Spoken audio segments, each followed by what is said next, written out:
What's up, kinfolk? Welcome to the #1 college football show. I am your host, RJ Young. Thank you for watching on the Fox Sports app, YouTube, or listening wherever you get your podcast. Today on the show, we got to talk through our transfer portal winners and losers following our May window. We're going to talk about a diamond in the rough and why I think Iowa's defensive coordinator, Phil Parker, is due. Also, some news on that front that I think you'll be interested in. But first, let us talk about what is going on at Colorado. And I can understand how it feels like this is a Colorado-friendly show. Well, that's because it is. Also, because we want to continue to push this story forward as well. Frankly, it is a big-time program, and it is going to be on a big-time network. Yes, upfronts were like Monday, right? But the news was that Texas Christian versus Colorado will be on Big Fox on September 2nd. Very excited about that. It's a homecoming for Coach Prime, Deion Sanders, as he is from the Dallas, where he lives in the Dallas-Fort Worth area. But also 3 weeks ago, we were talking about, my goodness, not what they could be doing at Texas Christian, certainly not what they could be doing against Nebraska, or even what they could be doing in the Pac-12, but that, oh my God, 34 players had entered the transfer portal. Oh my. DEFCON 1 at Colorado. Never mind it. 2 dozen players, nearly 3 dozen players left Arizona State, Wisconsin, whatnot. Let's just talk about what's going on at Colorado and Coach Prime. All right, let's also talk about they added 24 players since those 34 have left, which means they're up to 76 scholarship players at Colorado, and that means they still got 9 left to give. And oh, by the way, among the people that decided to transfer into Colorado, Shedeur Sanders, Travis Hunter, and Cormani McClain, or did you forget? I'm getting kind of antsy about this because it feels at borderline unfair in the way that we're talking about how Prime has turned over the roster at Colorado, when everybody that knows from football will tell you he didn't have a choice. That team was 1-11 last year. You're not going to win football games with a team that's not that talented in a Pac-12 conference where you have to play USC, Utah, Oregon, Washington. And those are just the teams coming off the top of my head that won 10 or more games last year. Hello, right? Now, on top of that, I thought there was a really great interview in The Athletic that Bill O'Boyle gave in an interview. I should say their story was about the offensive line coach, right? That is Bill O'Boyle at Colorado. But the quote, and I'm going to give it its full due here, is worth your time. Okay, so Bill O'Boyle talking to The Athletic says, we might come down to the wire on a couple of guys this summer, but the way it's been going right now, I'm not worried. The media, we're all the media. You all, it's social media. All right. The media conveniently doesn't bring it up, but we placed a lot of guys already, and players are a lot better than what we had. He went on. I get it. Everybody wants us to fall on our faces. No doubt. We're getting pounded by other schools asking players, why are you going to Colorado? They are not established, etc. We know we have 5 million eyes on us, so we are not going to do anything out of line. But at the end of the day, when you play with that chip on your shoulder, you are a different cat. And those are the cats we want. We are going to get this thing done right. Hey, man, Coach Prime says a lot of things, right? But what he ends up saying is with character. It's on everything they do. Right? They want to play with character.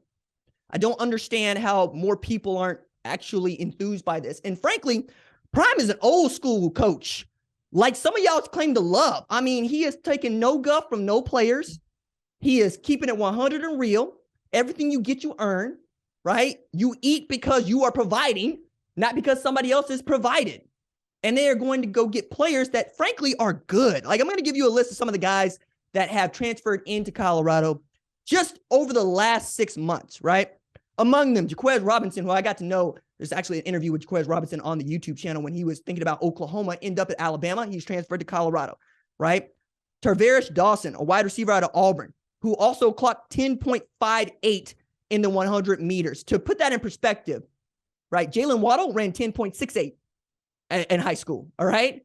And you know how fast Jalen Waddle is. Willie Gaines, a real great speedster from Jackson State, 27 passes caught, 446 yards receiving, 5 TDs. He averaged 16.5 yards per catch last year on an undefeated in regular season Jackson Tigers team, right? And then some hitters, right? You're talking about Florida State edge, Derek McClendon, who after 4 years at Florida State comes out at Colorado, having played 38 games, 61 tackles, 12.5 for loss, 7 sacks. My goodness. Last year, he had 5 tackles for loss, 3.5 sacks, and 37 tackles, right? We got Vito Tisdale, Big V's son, also another dude that I have interviewed that you can go find on the channel. One of the things I was fired up about with Vito, his daddy is Big V. And Big V was fronting one of my favorite rap groups ever, Nappy Roots, baby. I really love me some Nappy Roots. Watermelon Chicken and Grits. If you know, you know, and Vito can play. 39 tackles at Kentucky, missed 2022 due to injury. I expect him to figure into that safety rotation for Charles Kelly. Omarion Cooper, another Florida State guy, 6 foot, 188, played 20 games with 7 starts, Florida State. It feels like I'm giving you their resume. It's because I am, right? They've also added 4 offensive linemen and 4 defensive linemen just since April, all right? It's not as if you got a bunch of bums over here. And plus, like I said last week, there are over 400 players and from Power 5 universities in the portal. Prime only needed 19 of them when I talked last. He only needs 9 now to get to 85. We're not even in June. What is this noise about? You know, can we give some of the same noise to, say, USC that turns over the roster the last couple of years like you wouldn't, like we're going to talk about? No, because you know what Lincoln Riley was able to do at Oklahoma because you were paying attention to Oklahoma. Full stop. Y'all didn't care about Jackson State. You weren't watching Jackson State. You damn sure wasn't watching FCS football. North Dakota State goes and wins national championships. We got to tell you about it. So don't pretend to know something about how the man builds his program unless you've been following it for the last 3 years, like I have. All right. Let's go from that to transfer portals, winners and losers. Obviously, I've got Colorado as a winner here because, you know, you add Shedeur Sanders, Cormani McClain in the signing class, and then Travis Hunter as a transfer, you're winning. We would give that to Alabama. We would give that to Georgia. We're going to give it to Colorado, right? Others that won, USC, LSU, Oklahoma, Florida State, Notre Dame, Michigan. Look, some of this is just about who didn't leave.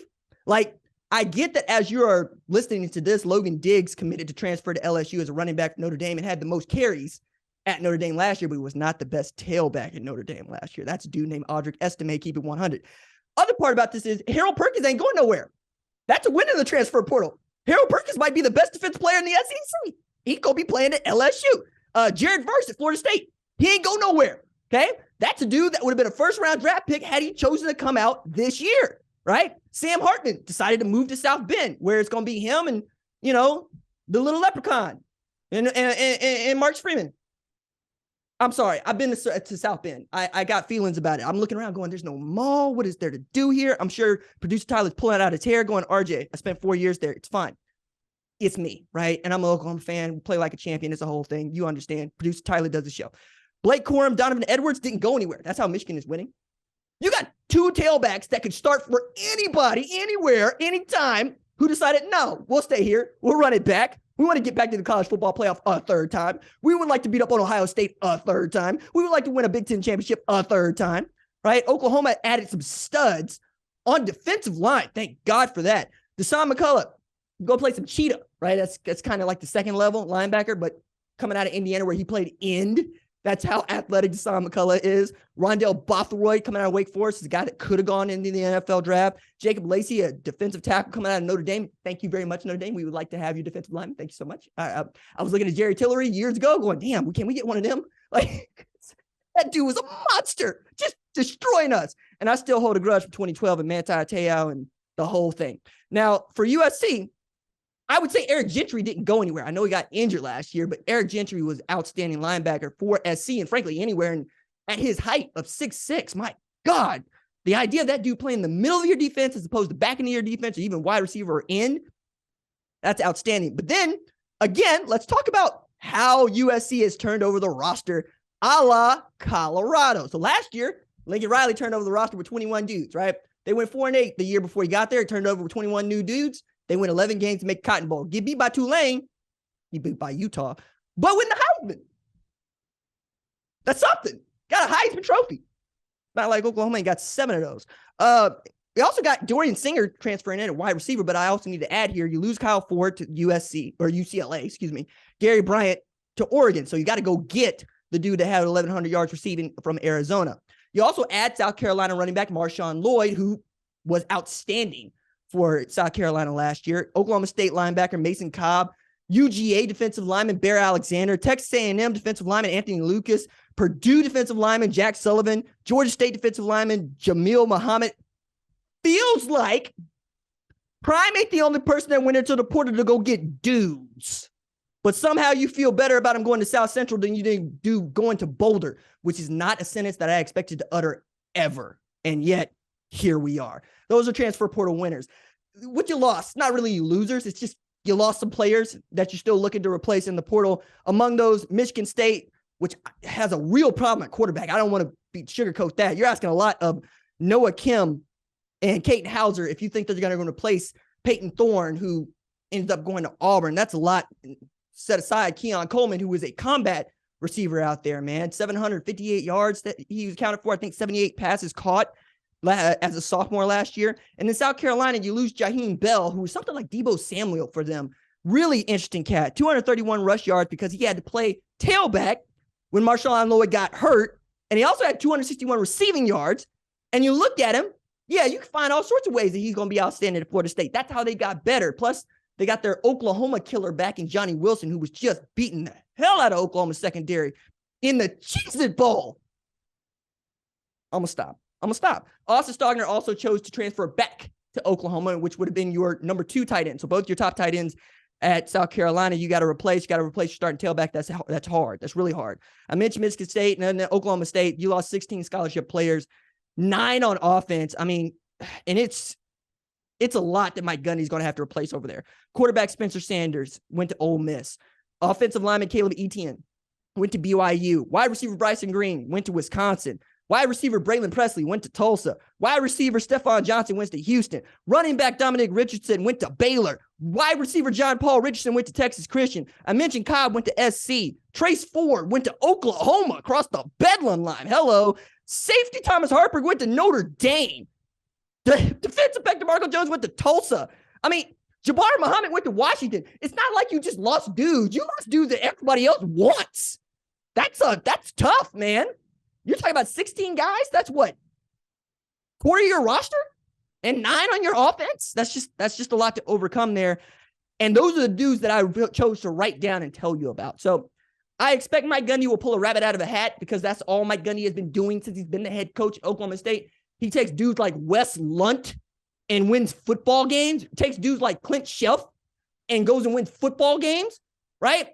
If you don't know who I'm talking about, that's my point right there, all right? What I'm saying is Mike Gundy has been doing a really great job of finding diamonds in the rough. I am 3 for 3 on segues this week, y'all. I'm hot.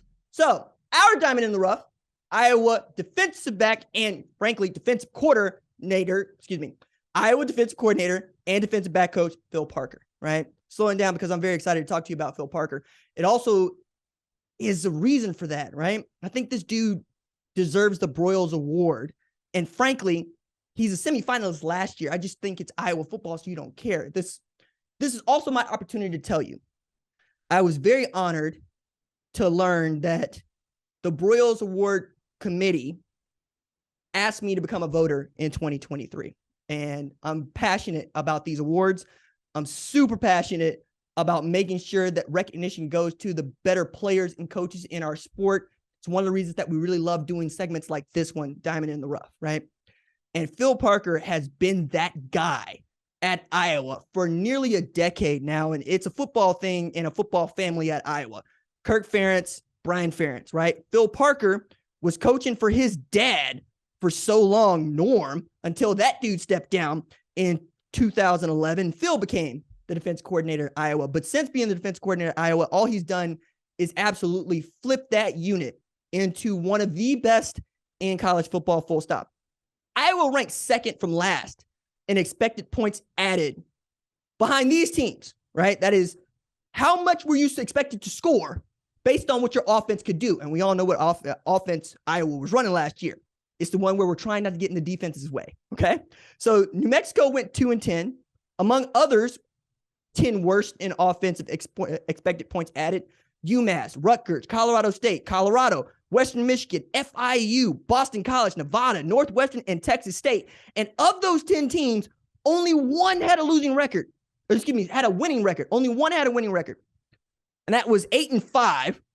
Iowa, who had a horrendous offense, an offense so bad that everybody expected the defense to score points. And frankly, they were really good at stopping other people from scoring too, right? You have a Butkus Award winner in Jack Campbell, the first at Iowa in its history, and they've been playing great football defensively for a long time. You had first-round draft picks in Jack Campbell and Luke Van Ness. You also ended 22 with the number 2 scoring defense in the country, 13.3 points per game.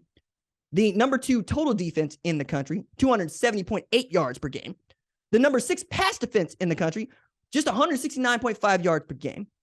And the number 12 rush defense in the country with just over 101 yards allowed per game. And you were a sport best 3.9 yards allowed per play. That is outstanding. And it is simply outstanding because you're able to win football games while nobody expected you to get anything out of the offense at all. It's one of the reasons people ought to be fired up about Iowa football is you got a quarterback everybody knows was good somewhere else. It's about what Brian Ferentz can get out of him this year. But back to Phil Parker, he's putting up the kind of numbers that defensive coordinators usually get paid at least 7 figures to continue to do at said school, right? Phil Parker's doing this at the bargain basement price of $595,000 a year. He's been on staff at Iowa since 1999, the same year that Kirk Ferentz came over for retired Hayden Fry. And since being at Iowa City as the DC in 2012, the one thing that everybody's been able to agree on, Iowa's defense is going to come and smash you in the mouth. Phil Parker is outstanding at his job. And we're talking about it in May because we will continue to talk about it as the season goes on so that more people understand it's not just that Phil Parker did this last year, it's that he did it the year before. It's that secondary unit is going to be really good again with Cooper DeJean coming back to put Riley Moss in the NFL. I'm very excited to find out what head coaching jobs might come find Phil Parker, but it seems to be that dude's found his forever home, right? It's the guy that played Michigan State football, coached at Toledo, and then coached at Iowa. He just loves being in that Big Ten country. And maybe somebody will be able to pry him away. But until then, that's one of the best defensive coordinators, best coordinators in our sport. And I'm so grateful to be able to tell you. And should they do it once again, would not be surprised to find out that Phil Parker gets my number 1 on my Broyles Award ballot. All right, let us go talk to Mark Thompson, Houston Gamblers running back, and our USFL player interview of the week. All right, I am pleased to be joined by Houston Gamblers running back, Mark Thompson. Mark, how you doing, man? Good, bro. Good. So I want to get us started with this. I reached out to Mark like 15 months ago when I was first informed that I'd be working USFL and I'd be on the beat. And I said, hey, Mark, Daryl, that would be Commissioner Daryl Johnson, is very high on you and thinking about doing a story. And your reply to me was very, very Mark Thompson. Hey, RJ, I really appreciate it. The offer is huge. However, I'm really focused on being the best product of myself I can be when the lights cut on. When the season begins, if you're still interested, feel free to reach out again. And then you did me the service of locking in my number. And here we are. You are tied for the lead in rushing TDs in the USFL with 8. Your your franchise is at the top of my USFL power rankings as the number 1 team in the league right now. You're at 3-2. You're looking real good for a spot in the playoffs. Hey, man, it seems to be coming together for you, is it? Yeah, everything seems to be going the way we want it to go. We control our own destiny at this point. We've just been kind of every weekend better and better, locking more in with the game plan, the schemes, the plays, everything that a great team wants to have going their way. I feel like we're putting it all together. You also got one of my dudes that started at quarterback last weekend. Terry Wilson will claim Oklahoma City, but from Dale City. City. And I'm going to make sure that everybody knows he's from Dale City. But felt like with Kenji being out specifically for that game, that they were leaning on you and another dude that's mine, right? TJ Pledger, who transferred from Oklahoma to Utah to carry the offensive load. And it's not just that y'all were able to do that, it's that y'all were able to play clean football. How big of an achievement was it for y'all to not turn over the ball and not commit any penalties, at least to Coach Johnson, if not yourself? It's amazing to everybody because we've said since week 1, we're the best team when we have no penalties and no turnovers. If you look at our 2 losses, I believe we either had a lot of penalties or a lot of turnovers, and you just simply can't win a football game like that. And it's definitely more exciting now that I'm in the mix. I feel as though I'm doing my part and I'm changing the game as much as I can. And it's effective and it's helping out. And like I said, we're clicking on all cylinders. It does look that way. It is coming together in a way that it felt like it was on the verge last year with Coach Sumlin and with Coach Johnson. It feels like y'all have been over that. Now you are really getting to know yourselves. You know what your identity is. But I am very curious about being the Birmingham Stallions kryptonite as much as anything else. Like, one of the things that I had been saying is, that team's 14-3 since the USFL's return. And one of the things that gambler fans might tell me is, yeah, but we 2-0. So what we talking about here? Is that how you feel going into this? I mean, we're 2-1 against them. 2-1, Actually, 2-1. Yeah, we got that one loss, but even then, I feel as though it was late game situation, and I'm pretty sure it was an interception off of a tip ball. So it wasn't like we were getting blown out. I don't think we've ever played a game where we were either A, not winning in the second half of the fourth quarter, or definitely B, we haven't lost a game by more than 7 points since the USFL came back. So, like you said, we were always on the brink, on the verge of being great and having the result that we wanted, but we just needed that extra bit of oomph, and I believe we got it now. So I'm gonna take it back to high school because I think this is fascinating. You rushed for 1,298 yards, right, at Dodge City, and we could talk about that. But the 1,500 yards that you had at Cheltenham, I'm curious about that, and the 20 TDs, but I'm more curious about the 3 interceptions. So, like, what they have you doing out there, man? Nah, I was pretty fast back in the day. So they like to use my speed on the outside and the back end. So I was at safety and corner. I can read some coverage. I got a nice little drop back. I read the quarterback eyes and make a play on the ball. You got to take a chance. Great player to do that. You 230 pounds. You talk about backpedaling and playing safety, man. I mean, look, it's all in your lower half, too. Like, anybody that sees you running the ball, like, we got this great helmet cam of my poor man in Birmingham Stallions. He just got sacrificed to the truck guys because you running them over. But it really does jump out to me that you can be this big and remain this fast. And then I want to jump ahead from high school to Dodge City, because that's when I first came to know about you, because I'm covering recruiting back then. You graduated 2013, right? Yeah. So we're talking about 2014, 2015 when you rushed for 1298. Yeah. So 15. Was that when you grew into the body that you have now?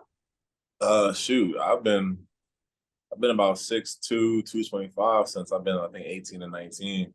So it wasn't until I made that commitment and jumped to Florida where I put on a little extra weight and kind of got in that 235, 245 range. I just wasn't used to eating like that, Shout out to scholarship life. And but my weight, I think now is 235, and I'm real comfortable at that. I could even drop down to 230 and be exactly, doing what I need to do and feeling the way I want to feel. It feels like the last 10 years has been such a big journey for you, right? We talk about Florida, the Outback Bowl. You still got the record for the longest pass play for a touchdown. I also think that's the longest pass play for a touchdown in Florida bowl game history, right? So the talent has always been there. What do you think you need to show, and what are you showing, frankly, in this USFL season to get your next opportunity?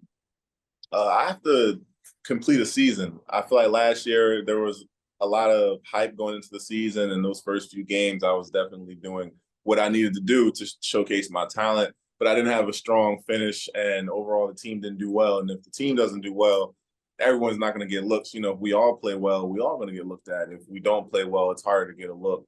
So I think I just need to keep playing the way I'm playing. I have to do the little things right, which is pass pro, catching the ball at the backfield. Really, any stigma that they have against a bigger back, I just need to break that and, keep doing what I'm doing as a bigger back, and the advantages that someone can look at me and think, okay, this is what he's good at and what he's not good at. And those things that people think I'm not good at, you can turn on the tape and I could make a case that I am. I think I don't have any drop passes this year. I don't think I had any drop passes last year. I have receiving touchdowns. Knock on wood, I plan to have some more this year. So just showing that I can be a complete back for anybody, and I can definitely play special teams. It's just the role that I'm in right now. I'm playing my role and doing my job that they want me to do. But anything that they need me to do on this team or any team, I'm down to do. it's a difficult headspace to maintain. It really is. And one of the reasons that I think it is because you're in the middle of it. But after last year and how you saw it went for so many guys that played in the USFL, the most prominent of which is Gavante Turpin, right? Makes Pro Bowl makes the team and then makes Pro Bowl as a kick returner. You also got another one of my guys. I keep trying. I feel like Houston's just full of my dudes. Manny Bunch went to the University of Tulsa. I'm a Tulsa alumnus, right? But it's about having that group of dudes like yourself who are so accomplished and so athletic. It's just about getting opportunities, knowing what the USFL was able to provide last year and what dudes are still on NFL rosters this year. How excited are you to see that the team is doing as well as it is, and you're going to get more opportunities as you guys continue, not just play good football, but win football games? Yeah, it's really exciting. That's the thing I look forward to the most is just week in, week out, seeing what we're going to do on game day. We have a great team. We had a great team last year. And like I said, we were just missing that little bit of oomph to get us over that hump. And we've been doing it. We've been showcasing it. And I think everyone sees that we're the team that we should have been last year, and we're coming into ourselves. And man, I think we just keep getting stronger every single week. And like I said, I'm excited every weekend to see what the game players are going to do. Well, I am excited to see y'all in person. I got a couple trips set up for the Memphis Hub. Be out there, get to shake your hand, and write this story that I've been looking to write since March 2nd, 2022. And it feels like now I have reason enough on your behalf to write it. Mark Thompson, thanks so much for joining us here on the #1 college football show. No problem, RJ. Thanks for having me, bro.